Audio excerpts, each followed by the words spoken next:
Well, welcome everyone, and thank you very much for coming today to this information session on SARRP, which is the Small Animal Radiation Research Platform that we've just acquired on this campus. And so what is that? It's an image-guided preclinical irradiator. And just to point out that this is the first SARRP in Australia, so it's really quite monumentous for us. And it's also the first image-guided preclinical irradiator on the eastern seaboard of Australia. So we're really very excited to have this, and it's really going to open up a lot more opportunities and collaborations for us on this campus. So I'm looking forward to exciting times with this instrument. And you're here to learn about it, but before we do that, I'd really just like to start with some acknowledgements, because for those of you who don't know, this has been quite a long and arduous task to actually get this far. So first of all, it all started with a 2016 Cancer Institute New South Wales grant that I put together, and I've listed here the co-CIs on this grant. So they were Zdenko Kunsik from CPC, Tom Ede from the Department of Radiation Oncology, Nick Pavlakis and Helen Wheeler from Medical Oncology, Alexander Engel from the Department of Surgery and Sydney Vital, Emily Colvin from the Bill Walsh Lab, the Kolling, Dale Bailey from Nuclear Imaging in the hospital, Will Stevenson from Haematology in the hospital, and Regina Bromley from the Department of Medical Physics in the hospital. So all of these people contributed their projects, their CVs to this grant, and without them it certainly would not have been successful. So I really need to acknowledge all of those people. We also, a prerequisite for this grant application was to have co-funding, and this was really initiated by Michael Back from the Department of Radiation Oncology.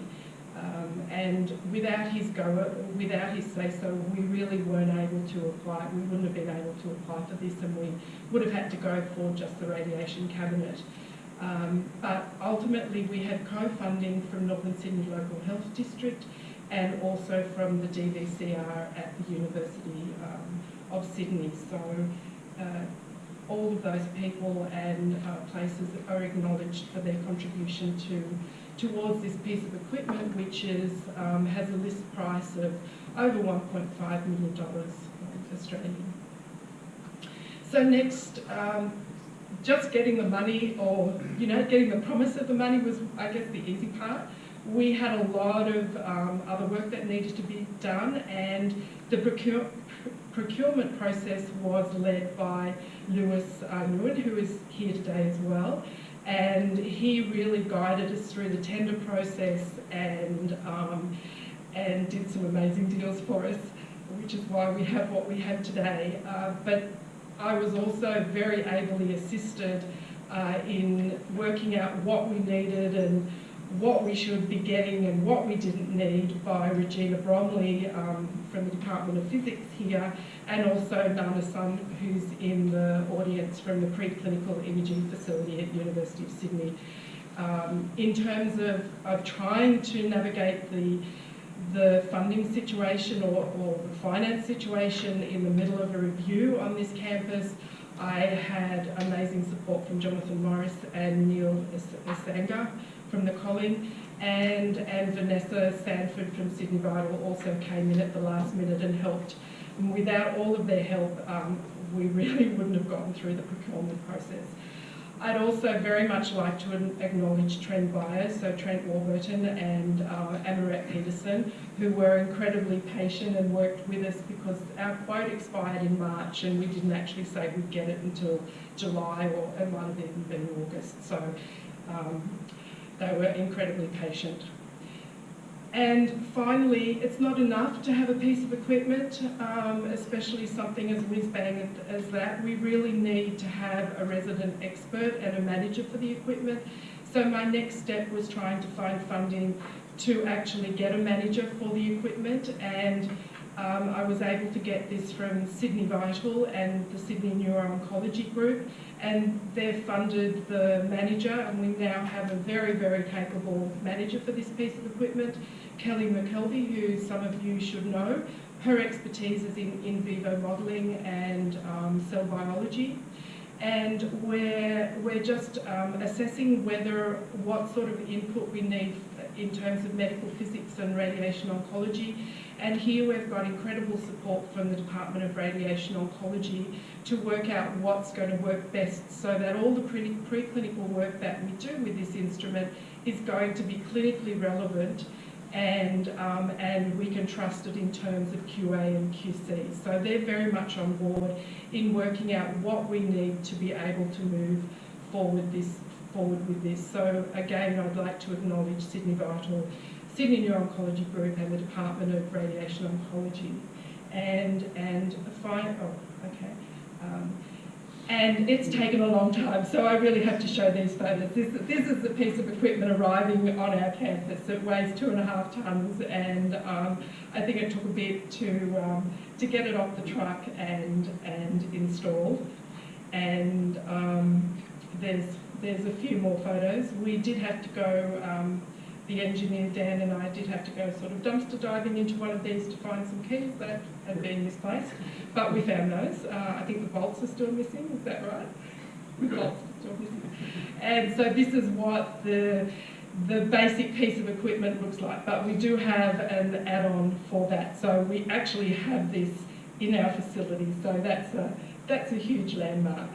And that's sort of where my role ends, and now I hand over to Kelly, who, as I said, is the SARRP manager, and she'll introduce our speaker for today. Kelly?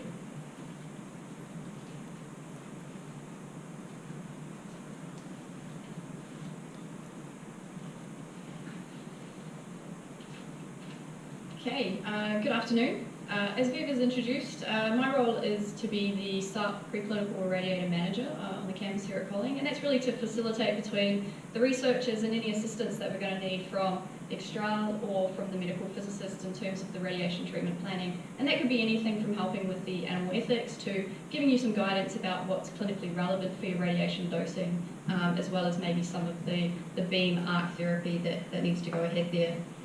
In the last 2 weeks, I've really had a great time spending a number of hours down in our facility with Wilfried and also with Daniel, who's our engineer, both with the installation and also with the training more recently. And Wilfried is incredibly personable. He's highly charismatic. He has a wonderful French accent, which you'll get to experience in a few minutes. So Wilfried comes to us. He's done a Master of Science and a Master of Business Administration in France originally. He's come all the way across the Pacific Ocean with Daniel from Georgia, Atlanta, leaving behind his wife and 3 children, probably quite happily. Before he went into science, he was working as an assistant director in one of the national parks over in France. This has a 300-hectare national park, as well as a very large lake in the middle of it. So that's quite a step into science then when you think about it from that. So in 2003, he left France and joined the United States, where he's worked all the way up from a lab helper through to a research lead specialist, the Department of Radiation Oncology at the University of Maryland, where he spent 12 years working in adaptive immune responses. And this was really working with some really interesting animal models using xenopus, which is a type of frog, if you're not familiar, and also the nurse shark. It's a big step from our mice and rats that we now have in our SARRP preclinical irradiator. He's also spent 5 years assisting NASA's Space Radiation Laboratory to try and develop and assess the radioprotectors against the cosmic radiation, and also looking into DNA repair, training a number of NASA students in both the cell culture and also some of the irradiation techniques. So he has really a wide range of technical expertise, all the way from using a microbeam electron gun, which sounds very impressive to me, a cabinet X-ray, which is similar to what our SARRP is now, all the way through to what the clinical linear accelerators are. So the SARRP really sits between a traditional cabinet X-ray machine and the linear accelerator that we have over in our hospital next door. So 1 year ago, or just under 1 year ago now, Wilfried joined Xstrahl as one of the experts and the application specialists for this piece of equipment, as well as a number of other of Xstrahl's instruments. And it's really the sort of 2 years that he's worked hands-on with the SARRP to really give us as much information, as much insight from his own personal experience as he could. Taken a number of extra notes, which we've added onto the training manual. And it's all those little bits of insight that we really couldn't gain from a manual per se. And really enjoyed being able to spend that time with Wilfried, and also having Daniel over here giving us all of that incredible expertise that they have. I mean, as Viva said, that by having this piece of equipment now in the Kolling Institute, we have a very distinct advantage in terms of our cancer radiation oncology research here in Australia. And also this brings, especially for the patients, because of course, while we're preclinical researchers, it's always the patients at the end of the day that we're really trying to help. This brings our research much closer to the clinical scenario, and very fortunate that we have a piece of equipment that's going to allow us to do that. So thank you, and I'd like to welcome Wilfried down to the stage, please. If you give him a round of applause.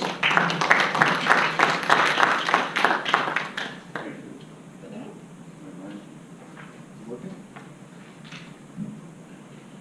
All right.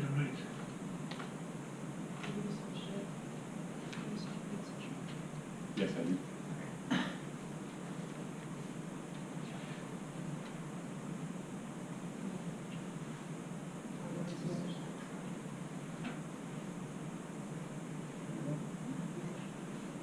Well, thank you so much, Kelly. I didn't remember having such an impressive bio, but it's great. I want to start to say that if you don't understand me, it's totally normal. Okay, my accent is speak, I understand. Welcome to the SARRP launch event. My name is Wilfried Goetz. I'm the application specialist with Xstrahl. Formerly, like Kelly said, I worked at UMB, University of Maryland, Baltimore, for 12 years as a research lead specialist. And I was a SARRP expert user, you can say so. SARRP stands for Small Animal Radiation Research Platform. We were using this instrument in a CRO fashion, preclinical contract research organization.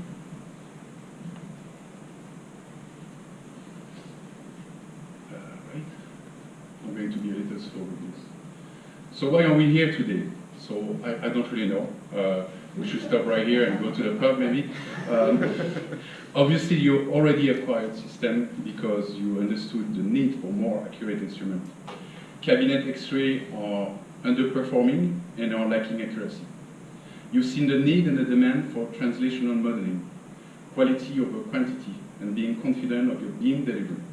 We can do better than regular cabinet X-ray.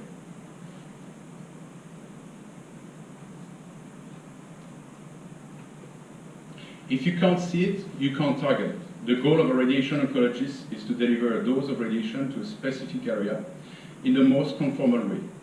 But basically, you want to be confident of where you are delivering, minimizing tissue toxicity as much as possible. Currently, clinical trials are failing. And why is this? Statistics are showing that there is a lack of translational data that has been developed in the preclinic. Maybe this is due to underperforming equipment, which are keeping pace with clinical practice.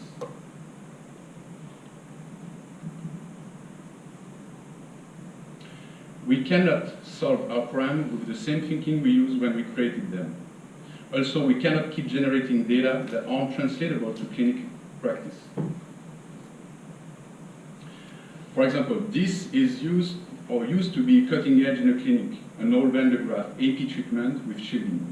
No imaging, just a kind of point and shoot method, similar to what we have in a regular cabinet X-ray. This one is the first patient being treated at Stanford for a retinoblastoma with a generation 1 linear accelerator. Same thing, no imaging, just a point and shoot. Another example of an archaic way of treating an epithelioma with the patient holding its own shielding during treatment. My point here is we don't treat our patient like this anymore. Clinical practice has made significant improvement. Cone beam CT guided linear accelerator, complex and precise treatment planning system like the Varian Eclipse. And now we're getting to the MR-guided radiotherapy for even increasing targeting accuracy. My words came out fine. They were processed incorrectly by your brain. It seems that the data we are developing in the preclinic isn't being translated because the clinical practice is so far ahead.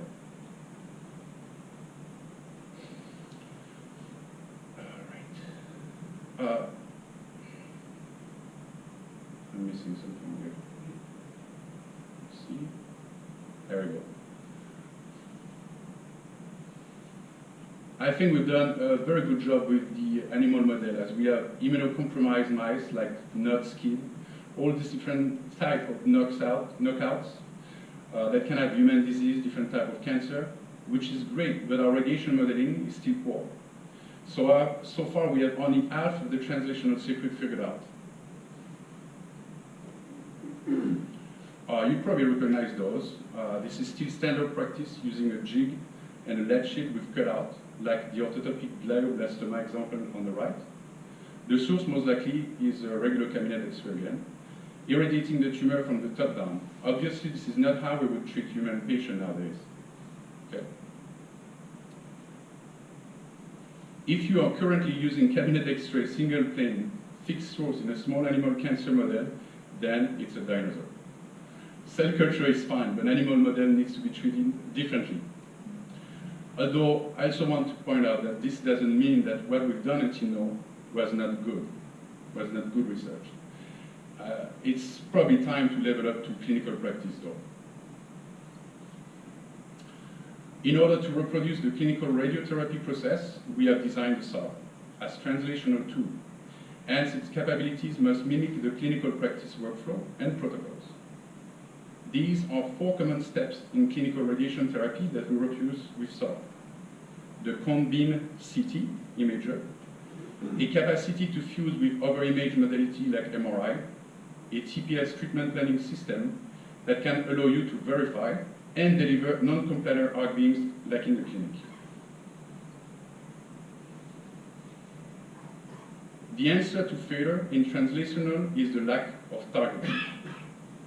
So what the SARRP brings is the CT modality, as well as 3-dimensional optical system named Muriglo. Now let's take a look on the inside of the SARRP. It's fully shielded. It's going to any lab space. It has a 360-degree rotating gantry. It is currently equipped with an auto-voltage 225 kV X-ray tube. It has adjustable filtration, aluminum for imaging, and copper attenuation for beam hardening. A 20 by 25 centimeter high-resolution CT panel detector, which allows you to image multiple mice or a rat. It has a portal camera for fluoroscopic live imaging, which is used to check alignment and do beam's eye view for quick, easy image, but you can also serve, that could also serve in the near future for portal dosimetry QA. The robotic stage moves in the X, Y, Z, and theta direction. The SARRP is on wheels and fits standard doorways, although we had to take the doors this week. So no need for knocking down walls and rebuild the facility around it, but you get my point.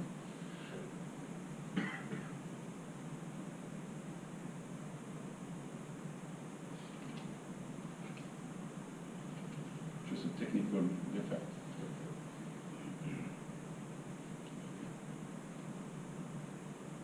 I'm not done.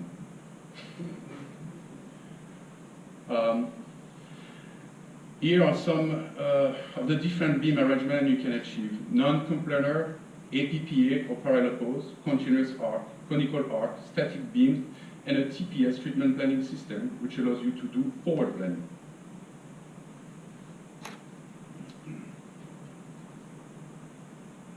There we go. A little video. What do I mean by non-complanar beam using a 360 degrees rotating gantry and rotary stage? Well, this video demonstrates exactly what SARRP can do. You can deliver a beam of radiation from basically any angle.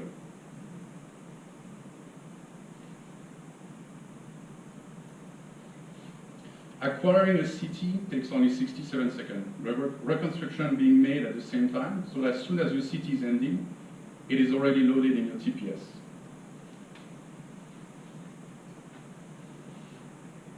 The system is medical quality.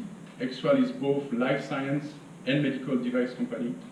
So we use the same components for both types of equipment, which assures reliability. The system is very accurate and allows for reproducible results. It's an open platform, meaning when we develop a new technology for it, they can always be adapted easily to the system that you already have. I have another video here. In this video, we will show what the SARRP looks like. You'll notice that leaded glass window in the front, allowing you to monitor your subject during treatment, 2 access doors on the side, and 1 on the back for routing anesthesia lines, gas, scavenging tubing, cable, etc. It rolls through your standard doorway. Well, you don't have a standard doorway here. The front openings are slim and convenient sliding bunker doors, so they don't take room in space. There is also a webcam inside which allows you to monitor your subject from the control station if you don't want to go and look through the window.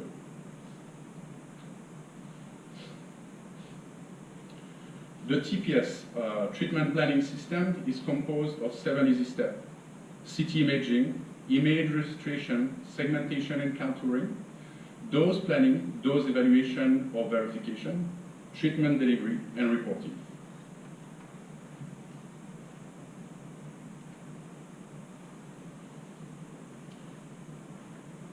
Another video. We acquire a CT through a pancake geometry, which means the detector and the X-ray tube are static and the animal moves in a theta circular direction during exposure. We found that we get better spectral resolution with this setup compared to a tubular geometry.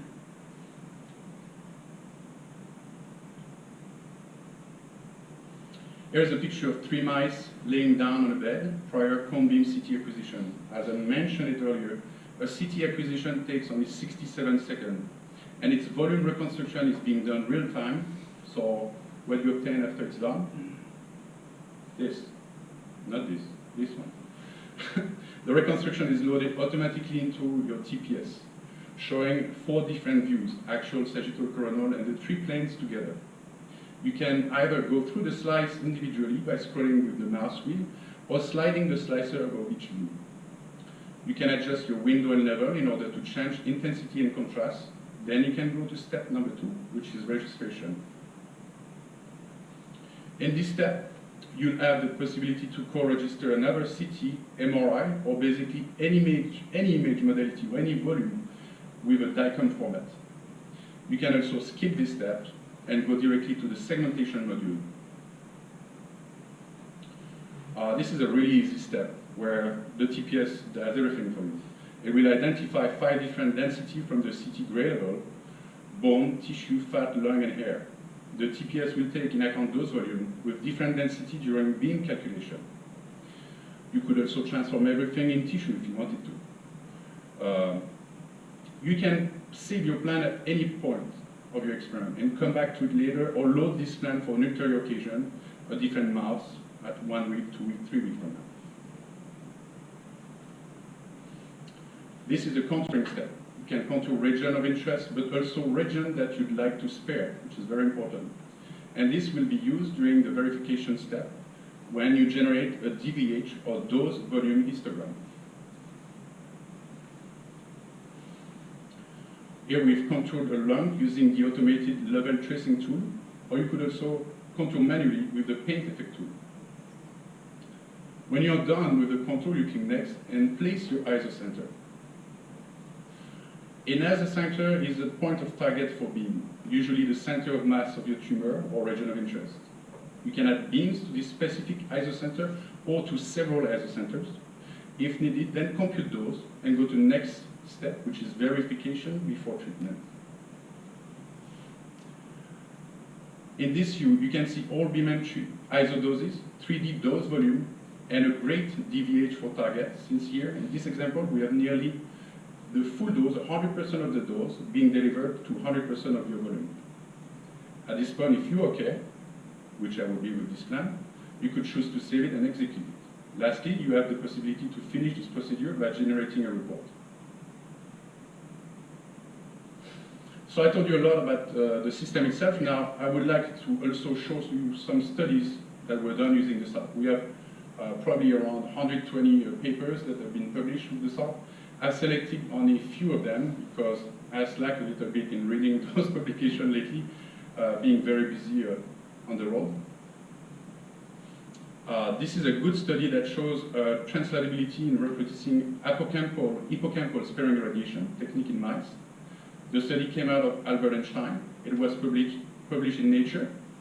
The result mimicked an RTOG 0933 trial where mice were getting whole brain irradiation as well as giving hippocampal sparing irradiation, which is easily feasible with SARRP, but not so easy with cabinet X-ray. If you don't avoid hippocampus, you can get neurocognitive dysfunction, a decrease in neurogenesis and cell proliferation. You also increase overall animal death. This study is of Beaumont, an early adopter of SARRP. What they did was basically compare what we've been talking about this entire time, cabinet X-ray versus SARRP. They had the standard model with intracranial glioblastoma using a lead jig. This is how you irradiate mice in a cabinet. You put them under azathioprine or a mix of ketamine xylazine. You nuke them from top down. It's really hard to avoid the optics or to spare the salivary gland, the trachea, the esophagus. But if you target the brain with SARRP and you plan parallel opposed beam in a vertex field, you can easily spare all those organs. Therefore, you can give them a more clinically relevant dose as the subject will survive and won't die halfway through treatment. With a cabinet X-ray, you might achieve 30 gray, when with a SARRP, you'll go up to 60 gray. Beaumont had a MR and a PET system as well, so they were able to fuse and co-register this volume with the CT for even more accurate targeting.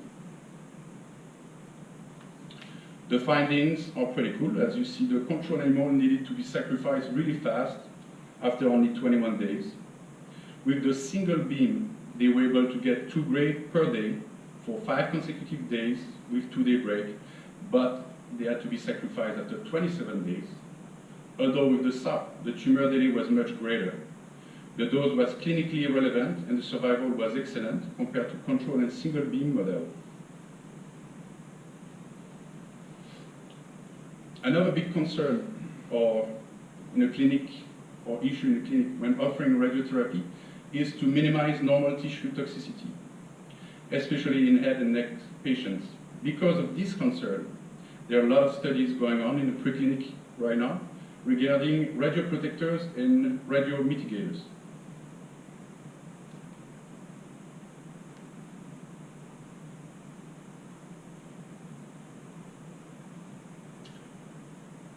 What you can do with the SARRP is trying to replicate clinical problems, find a resolution, and move back into clinical practice.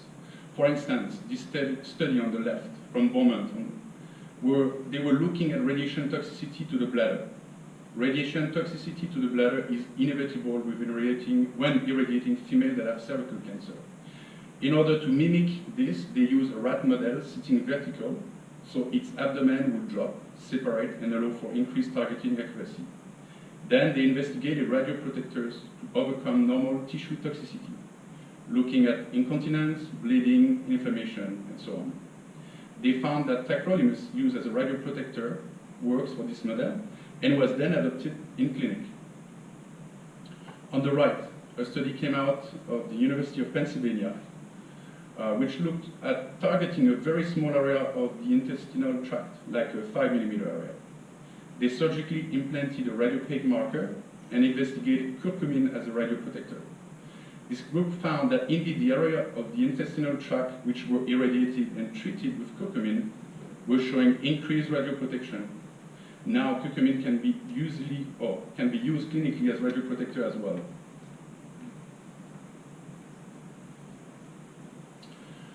There's also a lot of buzz in the past few years regarding immunotherapy and cancer, and we looked at 4 different papers from 4 labs, 3 separate models with different immune checkpoint inhibitors. And what we found is that if we add up all the animal survival amongst all the papers, then you find that in combination, targeting radiation with SARRP plus immune checkpoint increase tremendously survival. This also shows us how reproducible studies can be conducted with SARRP. Here it's finally where I introduce a little more my company. Xstrahl is both medical device and life science company. We make orthovoltage cancer treatment system. We have 100, 200, and 300 kV for non-melanoma skin cancer. We are also launching a new photoelectric therapy unit, which has an 80 kV X-ray tube, and is used mainly for superficial treatment. We have about 700 medical systems worldwide, 70 cabinet irradiator, the single plane which you shouldn't use for small animal cancer model anymore. And we have around 61 SARRP and 4 Xenex worldwide.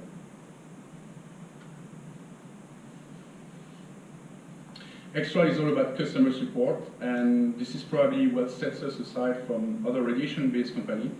We employ experienced researchers that support our customers the best way possible by truly understanding their needs. We develop almost all our product in-house, but also we benefit of help by collaborating with prestigious groups such as Johns Hopkins, where the SARRP was first developed at.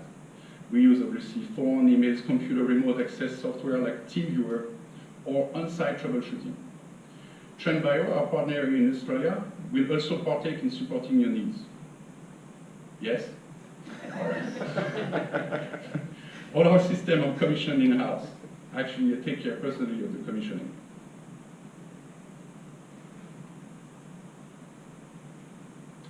The SARRP is used at many levels: university, research, hospitals, big pharma, and contract research organization. Okay. Let's talk a little bit about the additional accessories we have available for the system.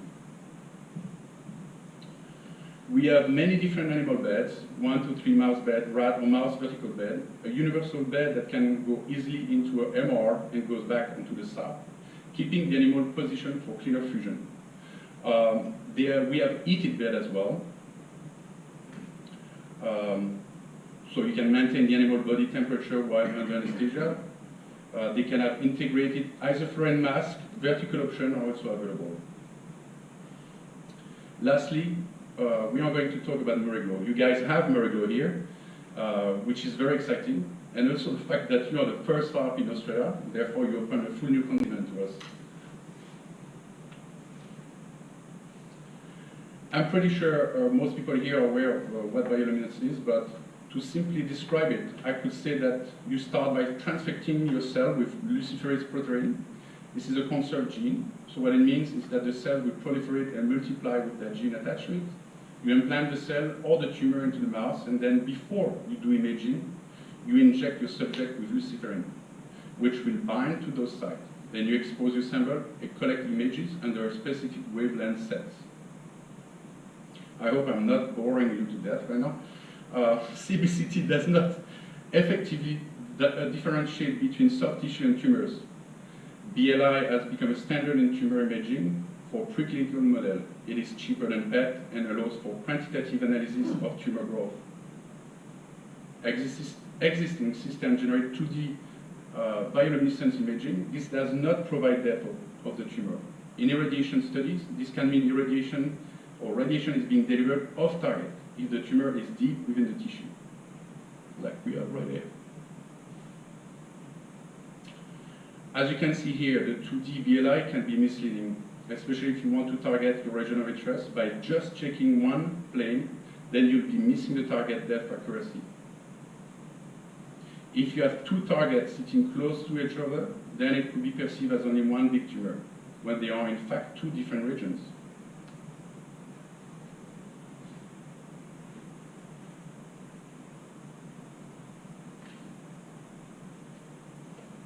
So we developed Muriglow.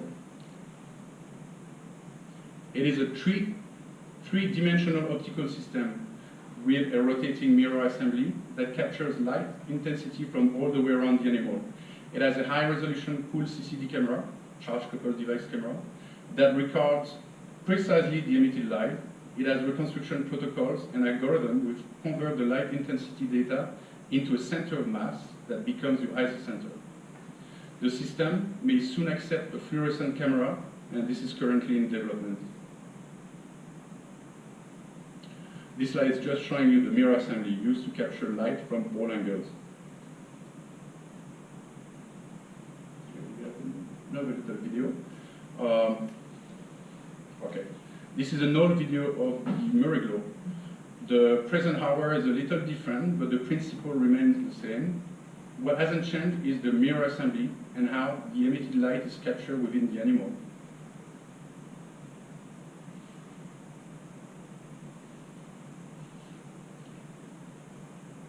The beauty of mirror globe is that it can function as a standalone or can be used integrated, mounted on an articulated arm which can easily dock inside the SARRP.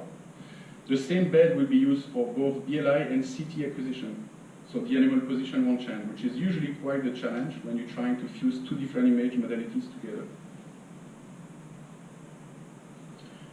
This is a GIF image showing the docking process into the SARRP. It looks like it was done here, actually. Oh yeah, the only thing, we have a different front now. Okay. The bed, like I said, are heated as well in the mirror globe. There are fiducial markers on top and the bottom for geometry calibration purpose of both the BLI and the CT acquisition. The workflow is basically, you acquire a BLI, you calibrate, acquire a CT, fuse, mesh and data mapping, then creation of a center of mass, and you can irradiate. You're going to be able to identify a tumor that you may have not been able to see with just a CT alone. Remember earlier I showed you an image of a 2D system having trouble dissociating two tumors close to each other? Well, mirror globe can identify different tumors that are just 3 millimeters apart. Now what's next with mirror globe? Well, we are looking at new algorithms to enable tumor volume quantification by optical intensity, as well as integrating a fluorescent tomography module. So now we are back to where we started, or are we? We cannot solve our problem with the same thinking we used when we created them. Although after this presentation, I presume we can all agree that we have a better idea of what we should use as far as instrument in cancer research study.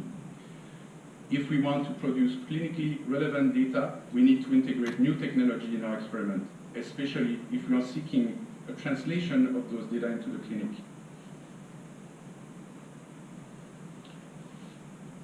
Now you see it, now you can target it. What we are looking as a company is trying to do better by taking user feedback and integrating new tools and ideas customers would like to see appear in our system. The main focus we are currently working on is first bettering our imaging modality, as it only will increase targeting accuracy. And second, we always look to improve the experimental workflow, so then we could irradiate more animals per day. This is it. The presentation is done. I would like to thank Dr. Vive Howell for the acquisition, or Viva I should say, for the acquisition of our instrument, as well for the warm welcome in the institution. Many thanks to TrendBio, our distributor, for their tremendous help and support. A huge thank you to Kelly McKelvey for organizing and planning everything for us. That's pretty much. Thank you for listening.